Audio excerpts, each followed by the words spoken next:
Welcome to night bulletin. ఇక వివరాల్లోకి వెళ్తే British high commissioner Alex Ellis Telangana ముఖ్యమంత్రి రేవంత్ రెడ్డిని హైదరాబాద్ లో కలిశారు. ఈ సందర్భంగా సాంప్రదాయ బహుమతిగా సీఎం రేవంత్ రెడ్డికి ఒక డిక్లరేటివ్ ప్లేట్ ను అందజేశారు. అనంతరం రాష్ట్ర అభివృద్ధి, పెట్టుబడుల అవకాశాలు, అంతర్జాతీయ సంబంధాల బలపరిచే అంశాలపై ఇరువురు చర్చించారు. తెలంగాణలో అభివృద్ధి ప్రాజెక్టులు, విదేశీ పెట్టుబడుల ఆకర్షణ, వాణిజ్య సంబంధాల విస్తరణపై ఈ సమావేశం కేంద్రీకృతమైంది.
పదకొండు సీట్లు గెలుచుకున్న పార్టీ ప్రతిపక్ష హోదా అడగడం అచ్చెన్నాయుడు విమర్శించారు. శాసనసభకు కొన్ని నియమ నిబంధనలు ఉన్నాయని, వాటిని ఎవరైనా ఉల్లంఘించినా స్పీకర్ నిర్ణయం తీసుకుంటారని స్పష్టం చేశారు. ఈ నియమాలు జగన్ కు మాత్రమే కాకుండా అందరికీ వర్తిస్తాయని అచ్చెన్నాయుడు పేర్కొన్నారు. దానికి అర్థం ఉందా? శాసనసభకి రావాలని చాలా మంది ఎమ్మెల్యేలు పోటీ చేశారు, ప్రజా తీర్పులో ఓడిపోయారు. నేను శాసనసభకు వస్తానని పట్టుపడితే అసహించుకుంటారా లేదా? నీ వాదనకే అర్థం లేదు. ప్రజాస్వామ్య వ్యవస్థలో నువ్వు చేసినటువంటి ఈ వాదన ప్రతి ఒక్కరూ అసహించుకుంటున్నారు. ఈరోజు నీకు ఒక శాసనసభ్యుడిగా నీకు అవకాశం వచ్చింది, నువ్వు రా. నీదొక రాజకీయ పార్టీ, నీ పార్టీ తరఫున ఏ అంశం నువ్వైనా లేవనెత్తే అవకాశం వస్తుంది. ఈరోజు మేము మీ అందరూ సజీవ సాక్షులు, 22 మంది ఎమ్మెల్యేలు ఉన్నాం. మాకు ఎన్ని అవమానాలు చేశారు మీ అందరూ చూశారు. మీడియా కూడా 5 సంవత్సరాలు శాసనసభలోకి వచ్చే అవకాశం లేకుండా చేశారు. అలాగని చెప్పి మేము శాసనసభ ఎగ్గొట్టలేదే. ప్రజాస్వామ్య వ్యవస్థలో రాజకీయ పార్టీ అంటే అధికారం ఉంటే పరిపాలన చేస్తామంటే అది రాజకీయ పార్టీ కాదు. అధికారం ఉన్నా, ప్రతిపక్షంలో ఉన్నా, నిరంతరం ప్రజల పక్షాన పనిచేసినటువంటి పార్టీయే అదొక. ప్రైవేట్ కంపెనీల మెడలు వంచిన ప్రభుత్వం రేవంత్ ప్రభుత్వం అని మంత్రి సీతక్క అన్నారు. కలెక్టర్ ద్వారా ప్రైవేట్ కంపెనీల నుంచి రైతులకు నష్టపరిహారం ఇప్పించడం తప్ప అని ప్రశ్నించారు. నకిలీ విత్తనాలు, నకిలీ దందాలు నడిపించే వారిని ప్రోత్సహిస్తారా అని విమర్శించారు. ఇవన్నీ కేటీఆర్ కాలంలోనే జరిగాయని ఆరోపించిన సీతక్క ఈ అంశంపై పూర్తి స్థాయిలో వివరణ ఇవ్వాలని డిమాండ్ చేశారు. నష్టపరిహారం ఇచ్చింది ఇవాళ మా తప్ప, కలెక్టర్ తప్ప. ఈరోజు ఆ నరసింహమూర్తి అంటాడు కేటీఆర్ దగ్గర నా యావత్ ఆస్తి అమ్మైనా పర్వాలేదు, కలెక్టర్ మాత్రం ఇక్కడ ఉంచొద్దు, ఈ రాష్ట్రంలో ఉంచొద్దు అంటే ఇది ఎవరి ప్రయోజనాలు? అంటే ఒక వ్యక్తి ఇవాళ దళారీ వ్యవస్థ చేస్తాడు, సింజెంటా కంపెనీకి ఏజెంట్గా పనిచేస్తాడు, వాళ్ళ విత్తనాలు తీసుకొచ్చి అమ్ముతాడు, రైతులు నష్టపోతారు. రైతులను నష్టాన్ని మేము అంచనా వేసి కలెక్టర్ ద్వారా, డిఏఓ ద్వారా, ఏఓల ద్వారా, మరి ఎంఆర్ఓల ద్వారా కమిటీలు వేసి మొత్తం సేకరించి వాళ్ళకి నష్టపరిహారం ఇస్తే ఇవాళ కలెక్టర్ మంచోడు. కేటీఆర్ ముందే జరిగింది కాబట్టి దీని మీద పూర్తి స్థాయిలో ఒక స్టేట్మెంటు మీరు రైతుల పక్షాన ఉంటే కలెక్టర్ గారు నష్టపరిహారము ప్రైవేట్ కంపెనీల నుంచి రైతులకు ఇప్పించడం తప్ప. అదేవిధంగా ఇలాంటి దళారులు యథేచ్ఛగా ఆ పార్టీ ఈ పార్టీని కండోలు వేసుకొని నకిలీ విత్తనాలు, నకిలీ వ్యవస్థ, నకిలీ దందాలు చేసుకుంటా ఉంటే మీరు వాళ్ళని గద్దె మీద ఎక్కించుకొని వాళ్ళకి దండం పెట్టుకుంటా వాళ్ళ తప్పుడు చర్యలను ఎంకరేజ్ చేస్తారా ఏంటిది అనేది స్పష్టం చేయాలనేది మేము డిమాండ్ చేస్తున్నాం. బీఆర్ఎస్ వర్కింగ్ ప్రెసిడెంట్ కేటీఆర్ ను ఉద్దేశించి మంత్రి పొంగులేటి శ్రీనివాసరెడ్డి తీవ్ర వ్యాఖ్యలు చేశారు. కేటీఆర్ ను బచ్చాగాడివి అని సంబోధిస్తూ పాలేరు నియోజకవర్గంలో తన గెలుపును ఆపడానికి కేసీఆర్ 3 సార్లు ప్రయత్నించినా ఫలితం సాధ్యం కాలేదని గుర్తు చేశారు. కేటీఆర్ వల్ల అసలు సాధ్యం కాదని ఎద్దేవా చేశారు. వచ్చే ఎన్నికల సమయానికి కేటీఆర్ ఇండియాలో ఉంటారా లేక సంచి సర్దుకొని అమెరికా వెళ్తారా అన్నది ప్రజలు నిర్ణయిస్తారని పేర్కొన్నారు. నిజంగా మీ పార్టీలో శాసనసభ్యులుగా యాక్సిడెంట్ లో ఒక సోదరిమణి కోల్పోయింది. ఆ శాసనసభ్యులు ఎన్నికలు వస్తే అక్కడ నీది ఎన్నో స్థానమో నీ సింబల్ మీద నిలబడ్డ పార్టీ వ్యక్తికి ఎన్నో స్థానం వచ్చిందో నువ్వు ఒక్కసారి లెక్కలు తిరిగేసుకొని చూసుకో. ఈ మధ్య మీ పార్టీకి సంబంధించిన శాసనసభ్యులు ఆరోగ్యం బాగలేక చనిపోయారు. దానికి కూడా ఇంకా 10-15 రోజుల్లో ఎన్నికల షెడ్యూల్ వస్తుంది. నిజంగా నీకు ఎంత పరిజ్ఞానం ఉందో నేను మాట్లాడను కానీ నీకు ఎంత విజన్ ఉందో అంత లోతుగా నేను పోను కానీ నీకుందా మీ నాయనకుందా నేను ఎక్కువగా మాట్లాడను కానీ నీకు నిజంగా 3.5 సంవత్సరాల తర్వాత వచ్చే ఎన్నిక కంటే రేపు జూబ్లీ హిల్స్ ఎన్నికలు బై ఎలక్షన్లు వస్తున్నాయి. నీ ఛాలెంజ్, నీ ధైర్యం, నీ సత్తా, నీ స్థానం ఏంటో, నీ స్థానం ఎన్నో తెస్తుందో ఆలోచిస్తే సరే నా మీద నువ్వు నిలబడతావా లేకుంటే నీ మీద బచ్చాగాన్ని పెట్టి మళ్ళీ ఈ పార్టీ గెలిపిస్తుందా? 3.5 సంవత్సరాల తర్వాత అసలు నిజంగా నువ్వు ఈ ఇండియాలో ఉంటావా? బ్యాగు సంచి సర్దుకొని విదేశాలకు చెక్కుతావా? ఇదంతా తెలంగాణ ప్రజలు నిర్ణయించడానికి సిద్ధంగా ఉన్నారు. ఈ జూబ్లీస్ ఎన్నికలు అయిన తర్వాత నిజంగా నీ పార్టీ ఈ రాష్ట్రంలో నీ స్థానం ఏంటి? నీ పార్టీ మీ బావమరుదులు, మీ అన్న చెల్లెళ్ళు, మీ నాయన కొడుకులు, అసలు మీ అందరి స్టోరీ తక్కువని ఒక గాజు గ్లాసుకి రాయి తగిలితే ఎలా పగిలి ముక్క చెక్కలవుతుందో ఈ జూబ్లీ హిల్స్ ఎన్నికల తర్వాత మీ పార్టీ పరిస్థితి ఏందో, మీ పార్టీ ఎవరి చేతిలోకి పోబోతుందో ముందు దాన్ని కడుక్కోనైనా ట్విట్టర్ కింగ్, ట్విట్టర్ పిల్లు దాన్ని కడుక్కో. తర్వాత ఎవరి మీద నిలబడాలి, ఆయన ఎట్లా గెలుస్తుడు, ఈయనెట్లా గెలుస్తుడు, నువ్వు కాదు ఓట్లేసేది, నువ్వు కాదు ఈ దయాదాక్షిణ్యాలతో మీ ఫామ్లు తీసుకున్నాడు ఎవడు లేడయ్యా. టైము, కాలము, సందర్భం మీ నాయనే ముక్కు నేలకి రాసినా సాధించలేకపోయాడు. మీ నాయనే ఇదే పాలేరు నియోజకవర్గానికి వచ్చి 3 సార్లు ముక్కు నేలకి రాసినా ఏమీ చేయలేకపోయాడు. నువ్వంతా బచ్చాగాడు. ప్రజల తీర్పు ముందు, ప్రజల దీవుల ముందు అహంకారపూరితమైన మాటలు ఏదైతే ఉందో ప్రజలు 2 సార్లు బుద్ధి చెప్పారు. 3వసారి కూడా బుద్ధి చెప్పడానికి సిద్ధంగా ఉన్నారు. ఫస్ట్ నీ ఇల్లు, నీ పార్టీ అని గొప్పలు చెప్పుకునే నీ పార్టీ, తర్వాత శాసన మండలిలో వైసీపీ సభ్యులు వాకౌట్ చేశారు. కుర్చీ రాజకీయం తప్ప రాష్ట్ర ప్రజల సమస్యలు ప్రభుత్వానికి కనిపించడం లేదని ఆరోపించారు.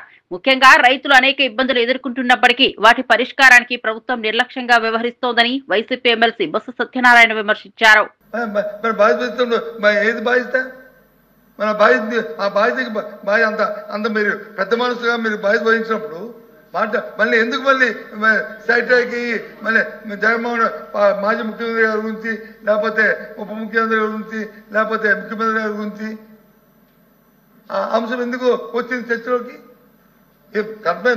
సభ్యులు అడుగుతున్న క్వశ్చన్ వరకే మనం, ఎందుకంటే చాలా పవిత్రమైంది. ఏ ఒక్కరు కూడా దీని గురించి మాట్లాడలేదు.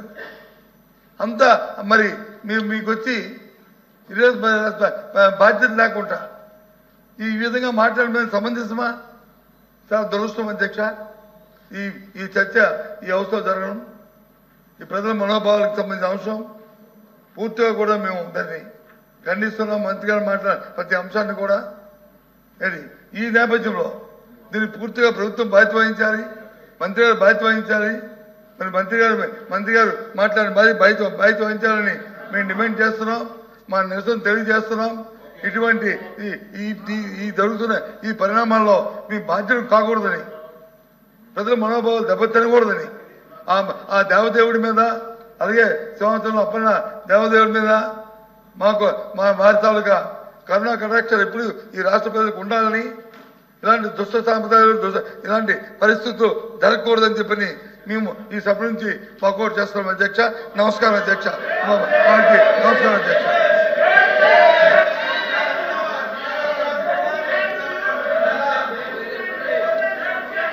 వైకుంఠ ఏకాదశి టికెట్ కౌంటర్లను స్వార్థ రాజకీయాల కోసం మార్చారని మంత్రి ఆనం రామనారాయణ రెడ్డి తెలిపారు. ఈ వ్యవహారంలో ప్రమేయం ఉన్న అధికారులపై ఇప్పటికే చట్టపరమైన చర్యలు తీసుకుంటున్నామని వెల్లడించారు. వారి స్థానంలో కొత్త అధికారులను నియమించామని మంత్రి ఆనం స్పష్టం చేశారు. ప్రజల విశ్వాసాన్ని దెబ్బతీసే విధంగా ఎవరు వ్యవహరించినా ప్రభుత్వం ఉపేక్షించబోదని హెచ్చరించారు. తిరుమలలోనే టికెట్లు ఇవ్వడం కానీ, ఆన్లైన్లో టికెట్లు పంపిణీ చేయడం కానీ ఇవన్నీ జరిగాయి అధ్యక్ష.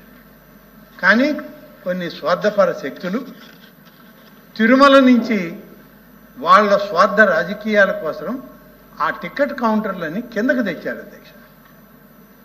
దాన్ని కొనసాగించారు కొంతకాలం.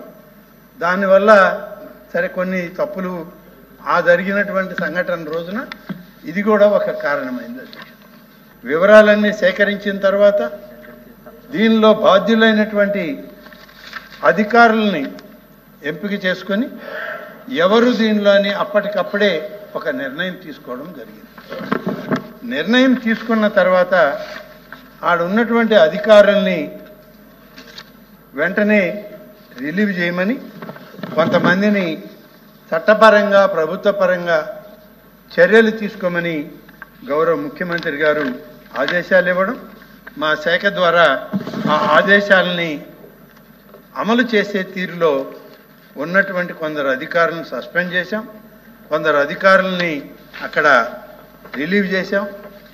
వాళ్ళకు బదులుగా వెంటనే ఇతర అధికారులను తీసుకొచ్చి పెట్టి 2 రోజులు 10 రోజులు చేసినప్పటికీ ముందుగా దాన్ని ప్రకటన జరిగింది కాబట్టి 10 రోజుల కార్యక్రమాన్ని.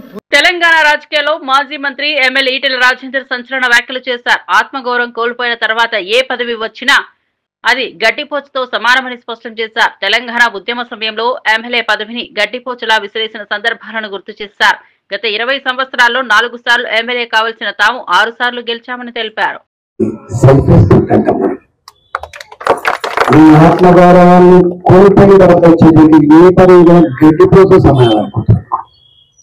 నేను తెలంగాణ ఉద్యమంలో అప్పుడు చెప్పి నేను రాజీనామా చేశాను. 20 ఏళ్ళకే 4 సార్లు ఎమ్మెల్యే కావాల్సిన 7 సార్లు ఎమ్మెల్యే ఇంకా చేశాను. గడ్డి పోసాలని చేశాను. ఎందుకు? నాకు సెల్ఫ్ రెస్పెక్ట్ కావాలి, నా స్వయం పాలన కావాలని చెప్పి అన్నాడన్నా. అట్లా ఇక్కడ కూడా ఇంత చిన్న పిల్లలు చెప్పిన భగత్ లాంటి అయితే చిన్న పిల్లగాడు 12 సంవత్సరాల పిల్లగాడు ఆయన. జయమాల బాగులో డైరీ విచక్షణరహితంగా కాల్పు జరిపి కొన్ని వందల మంది భారత జాతి మంది కూడా రక్తాన్ని కదా చూసినా ఆ రక్తంతో తడిసిన మట్టిని తీసుకొని ప్రమాణం చేశారు.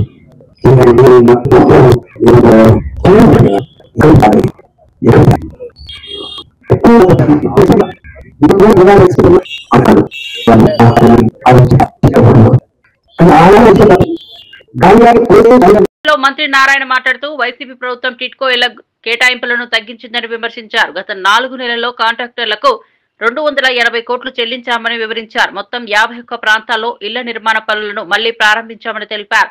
అయితే ఈ ప్రాజెక్టు పూర్తి కావాలంటే ఇంకా 6,000 కోట్లు అవసరం ఉందని మంత్రి నారాయణ స్పష్టం చేశారు. కేంద్ర ప్రభుత్వం రాష్ట్ర ప్రభుత్వం శాంక్షన్ చేయడం జరిగింది అధ్యక్ష. అందులో 5,14,000 యాక్చువల్ గా అడ్మినిస్ట్రేటివ్ క్లియరెన్స్ తీసుకుని టెండర్లు పిలవటం జరిగింది. అయితే గత ప్రభుత్వం వచ్చి దాన్ని 2,61,640కి కట్ చేసింది. కట్ చేసిన అది కూడా పూర్తి చేయలేదు. అయితే మళ్ళీ ఈ ప్రభుత్వం వచ్చిన తర్వాత మొత్తం 163 ప్లేసులు యాక్చువల్ గా ఈ టిట్కో హౌస్ జరుగుతున్నాయి అధ్యక్ష. అందులో 51 ప్లేసులు అంతకుముందే పూర్తయినాయి. 112 ప్లేసులు ఇప్పుడు పూర్తి చేయాల్సింది ఉంది అధ్యక్ష. ఈ 112 ప్లేసుల్లో లాస్ట్ 4 months లో ఈ కాంట్రాక్టులకి 280 కోట్లు పే చేసాం అధ్యక్ష. ఎవరైతే ఇప్పుడు వర్క్ చేస్తున్నారో ఆ కాంట్రాక్టులకి. దానికి గాను అటు ఇన్ఫ్రాస్ట్రక్చరు ప్లస్ హౌసెస్ 6 ప్లేసుల్లో స్టార్ట్ అయినాయి అధ్యక్ష. ఓన్లీ హౌసెస్ ఫినిష్ చేయటం 25 ప్లేసుల్లో, ఓన్లీ ఇన్ఫ్రాస్ట్రక్చర్ 20 ప్లేసుల్లో, మొత్తం 112 ప్లేసులకు గాను 51 ప్లేసుల్లో లాస్ట్ 2 months లో స్టార్ట్ చేశారు. ఇంకా 61 ప్లేసుల్లో స్టార్ట్ చేయాల్సి ఉంది. అది నెక్స్ట్ మంత్ ఎండింగ్ లోపల వాళ్ళు స్టార్ట్ చేస్తామని యాక్చువల్ గా కాంట్రాక్టులు చెప్పడం జరిగింది. ఏదైతే విష్ణుకుమార్ రాజు గారు శాసనసభ్యులు అడిగారో కాంట్రాక్టులకి పెండింగ్ బిల్స్ కానీ వాళ్ళకి ఇవ్వాల్సిన లయబిలిటీస్ కానీ మొత్తం 3,664 కోట్లు ఉంది అధ్యక్ష. 3,664 కోట్లు పే చేయాల్సింది. అది కాకుండా వర్క్ పూర్తి చేయాలంటే 2,100 కోట్లు కావాలి అధ్యక్ష. అదేవిధంగా రీఫండ్ ఏదైతే 1,50,000, 50,000, 25,000 జగన్మోహన్ రెడ్డి గారు ఒక జీవో ఇచ్చి వెళ్ళిపోయారు, డబ్బులు ఇవ్వాల. దానికి 375 కోట్లు. సో ఈ ప్రాజెక్ట్ పూర్తి కావాలంటే 6,139 కోట్లు కావాలి అధ్యక్ష. దానికి గాను అట్కోలో లోను యాక్చువల్ గా రిక్వెస్ట్ చేయడం జరిగింది. వాళ్ళు 4,500 కోట్లు ఇవ్వడానికి యాక్సెప్ట్ చేశారు. అయితే FRBM లిమిట్ ఇప్పుడు ప్రజెంట్ స్టేట్ గవర్నమెంట్ ఇవ్వలేనందువల్ల అది హోల్డ్ అయితే దాన్ని ఆల్టర్నేటివ్ వేలో ఇచ్చేట్టుగా అంటే ల్యాండ్స్ మార్టిగేజ్ మీద ఇస్తామని చెప్పారు. దానికి కానీ ఈరోజు కలెక్టర్ గారి దగ్గర దాదాపు 800 ఎకరాల లక్షలు సేకరించాం. మరొక 200 ఎకరాలు సేకరించి సబ్మిట్ చేస్తే ఆ 4,500 రిలీజ్ చేస్తారు అధ్యక్ష. అది రిలీజ్ చేస్తే ఈ యొక్క కాంట్రాక్టర్లకు ఏదైతే 3,664 కోట్లు ఇస్తూ ఈ వర్క్ పూర్తి చేయడం. అనంతపురం జిల్లాలో వైఎస్ఆర్సీపీ నేత పెద్దారెడ్డికి రక్షణ కల్పించే అంశంపై అనంత వెంకటరామరెడ్డి చేసిన వ్యాఖ్యలు వివాదాస్పదమయ్యాయి. సుప్రీంకోర్టు ఆదేశాల ప్రకారం రక్షణ ఖర్చు పెద్దారెడ్డియే భరించాలని ఉన్నప్పటికీ ఆ ఖర్చును ఎవరు భరిస్తారని నెటిజన్లు ప్రశ్నిస్తున్నారు. ఈ విషయంపై ప్రభుత్వం స్పష్టత ఇవ్వాలని డిమాండ్ చేస్తున్నారు. నాయకులకు నమస్కారం. వెంకట్రామ్ మొన్ననే పక్కన కూర్చొని ఇద్దరు హాయిగా మాట్లాడుకుంటూ కదా, వెంకట్రామ్ శైలు మన ఏదో అపోలో హాస్పిటల్ ఉన్నారని చెప్పినారు, ఎలా ఉన్నావు చెప్పు. రాజకీయ మామూలుగా ఉంటుంది, దాని గురించి పెద్దగా మనం ఇది చేయాల్సిందే. మీరు కామెంట్ చేస్తే నేనేం బాధపడ్డంలే. మేము రాళ్ళు కాదు ఏమైనా పట్టుకుంటామేమి, రాళ్ళు కాదు కట్టెలు కాదు, మేము మేలు ముందుకుంటాం. మీ మాదిరి వెనకాల పొరసం కట్టెలు తీసుకొని పొడిచారాక మీరు మేము లేదు అంటే ముందరే ఉంటాం, లేదా నోరు మూసుకొని ఉంటాం. నువ్వేమంటున్నావు? You're a lawyer by profession, you become a politician, but you're a lawyer as well as your father. మా మామ మీ నాన్న నాకు లాయర్గా ఉండే. నువ్వు అలా అంటే అలా మాట్లాడచ్చా? దయచేసి చెప్పు. What is lower court, what is bench, what is supreme court, what it said చెప్పు వెంకట్రామ్. నువ్వు రాజకీయంగా మాట్లాడతాను, నేనే వద్దు. నువ్వు చదువు లేని మాదిరి చదివితే ఎట్టాను? You're a lawyer by profession, you're a lawyer. What is the lower court said? Congress senior నేత కోమటిరెడ్డి రాజగోపాల్ రెడ్డి తనపై సోషల్ మీడియాలో జరుగుతున్న ప్రచారంపై తీవ్రంగా స్పందించారు. కొత్త పార్టీ పెడుతున్నట్లు, పార్టీ మారుతున్నట్టు జరుగుతున్న వార్తలు అసత్యమని ఖండించారు. తన కుటుంబం కాంగ్రెస్ కుటుంబమేనని స్పష్టం చేశారు. ప్రభుత్వం ముఖ్యమంత్రి రేవంత్ రెడ్డికి వ్యతిరేకంగా తాను ఉన్నట్లు జరుగుతున్న ప్రచారాన్ని నమ్మొద్దని రాజగోపాల్ రెడ్డి కోరారు. ప్రభుత్వానికి, రేవంత్ రెడ్డి ప్రభుత్వానికి, ముఖ్యమంత్రి గారికి వ్యతిరేకంగా నేను మాట్లాడని విషయాలు కూడా సృష్టించి అబద్ధాలని సోషల్ మీడియా ద్వారా ప్రచారం చేస్తున్నారు. వాటన్నిటిని తీవ్రంగా ఖండిస్తున్నా. అందుకని ఈ మీడియా ద్వారా తెలంగాణ ప్రజలందరూ కూడా చెప్తున్నా, ఒక కాంగ్రెస్ పార్టీ కార్యకర్తగా, పార్లమెంట్ సభ్యునిగా, ఎమ్మెల్సీగా, రెండు సార్లు ఎమ్మెల్యేగా కాంగ్రెస్ పార్టీ అభ్యర్థిగా గెలిచిన నాకు కాంగ్రెస్ పార్టీ అన్నా, సోనియా గాంధీ గారన్నా, రాహుల్ గాంధీ గారు అన్నా చాలా అభిమానం. ఆ కుటుంబమే కాంగ్రెస్ పార్టీ నేపథ్యం. అటువంటి వ్యక్తి మీద లేనిపోనిగా విశాఖపట్నం నగర పోలీస్ కమిషనరేట్ కార్యాలయంలో road traffic accident victim assistance centre ప్రారంభమైంది. గుర్తు తెలియని వాహనాల వల్ల జరిగే ప్రమాదాల్లో బాధితులు లేదా వారి కుటుంబాలకు ప్రభుత్వం అందించే ఆర్థిక సహాయం అకౌంట్లో జమ అయ్యేంత వరకు అన్ని రకాల సహాయ సహకారాలు అందించడమే ఈ కేంద్రం ప్రధాన ఉద్దేశం. హిట్ అండ్ రైడ్ ప్రమాదాల్లో చిక్కుకున్న కుటుంబాలు ఇబ్బందులు పడకుండా తక్షణ సహాయాన్ని అందించే దిశగా ఈ కేంద్రం పనిచేయనుంది. ఇప్పుడు ఇటువంటి ప్రోగ్రామ్స్ ఇంతకుముందు చాలా జరిగాయి, ఎప్పుడు జరగలేదు. ఆ రోజు నిన్న కోయిన్సిడెంటల్గా వాళ్ళు ఆడిట్ టార్గెట్ చేశారు. అది కోయిన్సిడెంటల్, ఇది ప్రోగ్రామ్తో సంబంధం లేదు.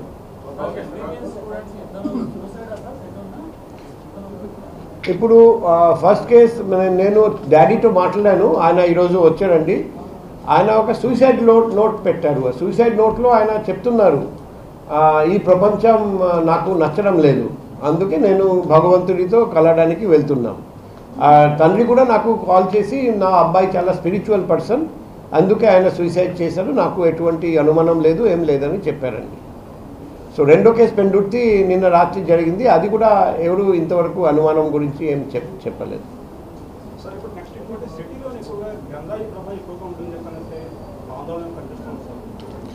ఇప్పుడు నాకు లాస్ట్ 15 monthsలో గాంజాయి తగ్గిపోయిందని చెప్తున్నారు. నర్సీపట్నం మెడికల్ కాలేజీని ప్రైవేట్ పరం చేయడాన్ని నిరసిస్తూ వైఎస్ఆర్సీపీ నేతలు, కార్యకర్తలు చేపట్టిన ఆందోళన ఉద్రిక్తతకు దారితీసింది. ఈ నిరసనకు ముందుగానే పోలీసులు అనుమతి నిరాకరించారు. అయినప్పటికీ నిరసనకు దిగిన మాజీ ఎమ్మెల్యే ఉమాశంకర్ గణేష్ ను పోలీసులు అరెస్ట్ చేశారు. తమ నాయకుడివి ఎక్కడికి తీసుకెళ్లారో వెంటనే వెల్లడించాలని డిమాండ్ చేస్తూ కార్యకర్తలు ఆందోళన వ్యక్తం చేశారు.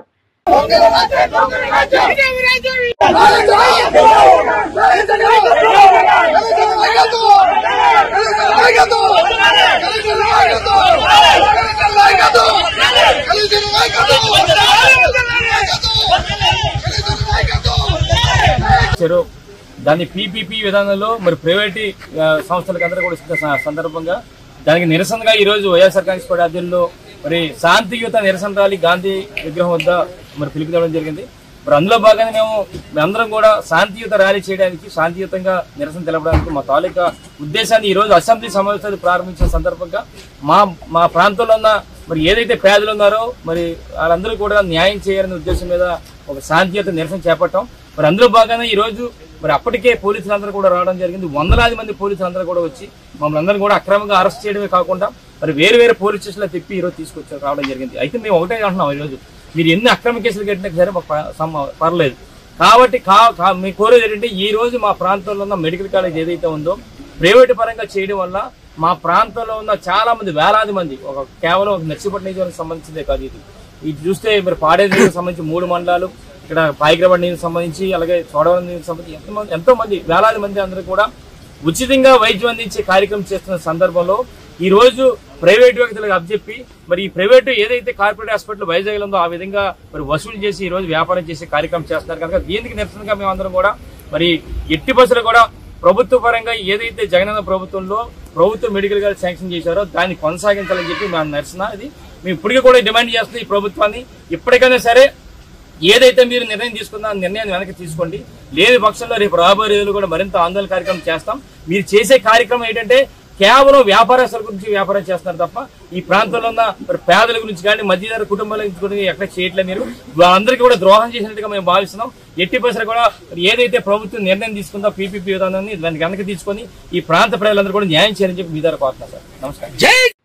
కృష్ణా జిల్లా వైఎస్ఆర్సీపీ అధ్యక్షుడు పేర్ని నాని పేదల భూములను తనపై తీసుకున్నారని చేసిన కేసినేని చిన్ని ఆరోపణలు కొనసాగి తీవ్రంగా ఖండించారు. ఆయన మాట్లాడుతూ అధికారంలో ఉన్నవారు కావడంతో నిజంగా నేను అటువంటి అక్రమ చర్యలు చేసేదైతే వెంటనే అరెస్ట్ చేయాలని పేర్కొన్నారు. 2007లో ఆ భూముల వేలంలో నాతో పాటు తప్పుడు ఆరోపణలు చేస్తున్న టీడీపీ నాయకులు పాల్గొనడం నిజమేనని గుర్తు చేశారు. అలాగే ఎంపీ కేసినేని చిన్ని గురించి రేషన్ బియ్యం అక్రమ రవాణా చేసి కోట్ల రూపాయల నష్టం చేసినట్లుగా చర్చ జరుగుతోందని, ఆ విషయాన్ని కొందరు టీడీపీ నేతలే ముద్రిస్తున్నారని ప్రసన్నంగా అభిప్రాయపడ్డారు. ఏ పూటగా పూట లేదా వారానికి ఒకసారి హైదరాబాద్ తరలించడం, నా గురించి నేదేదో దేవుడు ఆస్తి మా ఊళ్ళో ఎవడో చెప్పాడు అది పుచ్చుకుని నేలాడతాడు. ఇక్కడ కుక్కతోక పట్టుకుని కృష్ణానది ఇటు నుంచి అటు సీతానగరం వరకు ఏదటం సాధ్యం కాదని అతనికి మెల్లగా అర్థం అవుద్ది.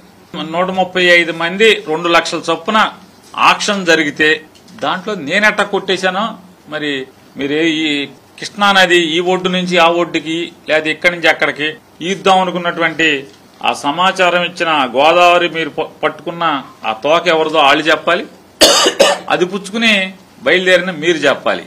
ఈ 135లో సరే వీళ్ళందరూ నేను వదిలిచ్చావంటే ఈ 135 మందిలో దాదాపుగా 50% మంది టీడీపీ వాళ్ళు. ఇందులో 30వ పేరు 2 లక్షల రూపాయలు కట్టినటువంటి 30వ పేరు కొల్లు రవీంద్ర గారికి గుండికాయ, ఇంకేదో కాయో రోజు ఆయనతోనే ఉంటాడు పల్లపాటి సుబ్రహ్మణ్యం గారు. ఈ గుండికాయ కూడా నేను కొనేశానా, నాకు అమ్ముడయ్యాడా? ఇప్పుడు ఒక తోక పట్టుకుని మీరు బయలుదేరారు కదా, ఆ తోకకున్న తలకాయతో మాట్లాడి విచారణ చేయించండి ఈ యాక్షన్ మీద. ఖచ్చితంగా ఆ భూములు దేవుడికి వెనక్కి లాక్కోండి. అధికారం మీది, ఏది పడితే అది చేస్తున్నారు కదా. మాకు అధికారం లేదు, మీరు దేవుడి ఆస్తి కొట్టేశానని చెప్పి మీరు మాట్లాడుతున్నారు కదా, చేయండి. ఈ బియ్యం కొట్టేసిన మాట ఇప్పుడు చాలాసార్లు చెప్పాను. నా మీద కేసే పార్టీతో మీ తెలుగుదేశం పార్టీలని మీ పబ్లిక్ ప్రాసిక్యూటర్లని అందరిని అడగండి. లేదు దాంట్లో మీకు చేతనైతే, మళ్ళొకసారి చెప్తున్నా, మీకు చేతనైతే నాకు దాంట్లో యావజ్జీవ శిక్ష వేస్తారా, లేకపోతే 10 ఏళ్ళు వేయిస్తారా, 25 ఏళ్ళు వేయిస్తారా, వేయించండి. నా దగ్గర పనిచేసే అతనే తప్పు చేశాడని సాక్షాత్తు నేనే చెప్పాను. దానికి సరిపడా ప్రభుత్వానికి నష్టం లేకుండా నేను కడతానని కాగితం ఇచ్చాను. అధికారులు కట్టమన్నారు, నేను కట్టాను. అలియాస్ చిన్ని గారు 7 అసెంబ్లీ నియోజకవర్గాల్లో బియ్యం రవాణా మాఫియా నడిపేది మీరు కాదా? ఈ పెద్దిరెడ్డి ఎవడు మీ ఆఫీసులో కూర్చుని రోజు మొత్తం ఈ పార్లమెంట్ మొత్తంలో బియ్యం వ్యాపారం చేసేవాడు ఎవడు మీ ఆఫీసులో ఎందుకు కూర్చుంటున్నాడు? మీకు మేనేజర్ కాబట్టి. ఈ రేషన్ బియ్యాన్ని అమ్మేటువంటి మీ మాఫియా వ్యాపారంలో అదొక వ్యాపారం. దానిలో పెద్దిరెడ్డి నెల నెలా మీకు తీసుకొచ్చి ఈ బియ్యం మాఫియా నడిపేటువంటి మీ మేనేజర్ పెద్దిరెడ్డి 1.5 కోటి మీకు ఇస్తున్నాడా, ఇవ్వట్లేదా? జాగ్రత్తగా పొట్లం కట్టి హైదరాబాద్ పంపించుకుంటున్నారా, పంపించుకోవట్లేదా? బియ్యం నువ్వు అమ్ముకుంటా అదొక ఆర్గనైజ్డ్ క్రైమ్ కింద మీరు చేస్తా. వైసీపీ వాళ్ళని క్రిమినల్స్ అంటారు. ఎవరు క్రిమినల్, ఎవరు బియ్యం తినేది? అంటే మీరు కళ్ళు మూసుకుని, అంటే పిల్లి కళ్ళు మూసుకుని పాలు తాగితే ఎవడు చూడండి, మీరు కళ్ళు మూసుకుంటే ఎవడు చూడలేదనా? లోకమంతా చూస్తుంది, కోడైకి వస్తుంది. మేం కాదు, మీ తెలుగుదేశం వాళ్లే మొత్తం టామ్ చేస్తున్నారు. మా ఎంపీ చిల్లరక తప్పితే దేనికి రాడు, నోట్లు లెక్కెట్టుకుంటాకి తప్పితే ఇంకొక దానికి పనికిరాడు. బూడిద వదలట్లా, కట్లేరు వదలట్లా, కేసర కింద ఉంటది ఏంటి దాన్ని ఏంటండి కాదండి, ఏరండి మునేరు వదలట్లా, కృష్ణమ్మను వదలట్లా, అన్ని చెరపడతామే కదా. మొత్తం లాస్ట్ లో వస్తాడు. నందిగామలో 7 రీచ్లు ఉన్నాయి, ఫ్రీ ఇసుక ఫ్రీ అనే బాబు అంటాడు. 5 రీచ్లు మూసేసి కాసరబాద 2 ఎందుకు నడుస్తున్నాయి? 2 రీచుల్లో ఎన్ని టిప్పర్లు హైదరాబాద్ వెళ్తున్నాయి?